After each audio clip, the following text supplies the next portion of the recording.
My first memory in my life was when I was 2 years old, and it was sitting with my father in a rocking chair at night when I couldn't sleep, and he told me a story as we looked up at the moon. So obviously I had a connection with him from the day I was brought into this life. Growing up, we were extremely fortunate, and my father used to always say, really, there's only so many pairs of pants one man can wear. And so he didn't feel that we, once our needs were met, needed excess, and excess could be contributed and distributed back to society. And that's really how he led his life.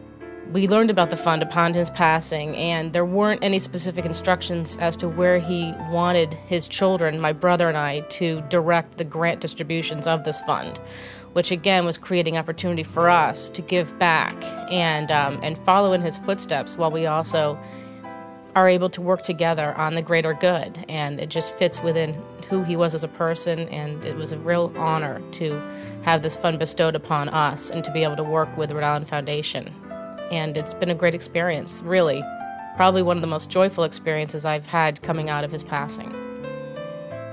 He was not just focused on going into Bonanza bus lines and starting it and creating it and becoming the owner and president. He tended to be focused on the underdog and hoping to provide opportunity for those who perhaps weren't given that opportunity. He remained focused and he remained diligent until he was able to have all the things that he wanted, and then he cherished them when he had them, and he nurtured them. And that was really a big part of who he was, and I think that perhaps is the element of where he knows that there's potential in everyone, and that real faith in humankind, and he really believed that if you give an opportunity, any person can find their passion and will be able to step up. I think what immediately struck me about Anne was her passion and her earnest desire to honor her father's giving legacy. Production that they are putting together about the history of hockey in Providence. After meeting with Anne and the information that came out of that conversation about her interest and her brother George's interest as well, helped me to move forward in identifying proposals that may be of interest to them. Adrienne is extraordinarily competent and passionate, so she has helped me out because every single question that I've ever could have come up with, I've never felt embarrassed to ask.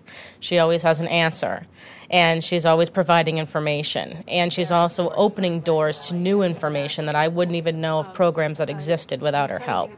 And when I heard about partnering with the foundation financially, which opens up more opportunities for the Rhode Island Foundation to be able to give grants, distribute grants, I liked that idea. It made sense to me. I think what's exciting about the co-funding program is the ability to stand side by side with the donor to affect change. It's one of the key objectives of the Rhode Island Foundation is to find a way to create effective philanthropy. And I think the co-funding program does exactly that. It engages both the donor and the grantee and the foundation in a unique process.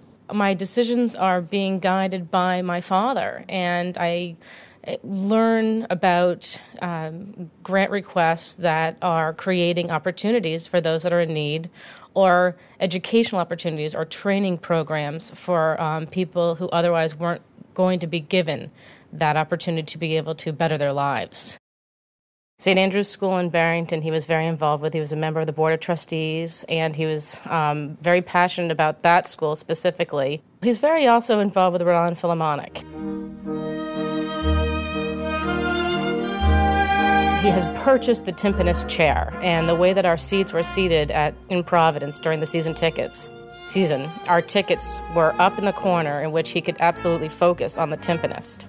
And it was because he always felt that the other musicians, most especially the first violinist, always got the applause, but the timpanist perhaps was so far in the back that the timpanist didn't get recognized for his or her contribution to the symphonies that were played. And so the timpanist chair at the Rhode Island Philharmonic is now in his name and in his honor. I've always been proud of him, and if I could be 1/10 of who he was as a person, I still find that as being a successful person myself. I miss him terribly. His legacy is that he would never want us sitting around feeling sorry for him or for ourselves. That's not the type of man he was, and it would be not to his benefit if we were to not do something good with ourselves and with our lives, and to take that love that he gave us and utilize it in a positive way.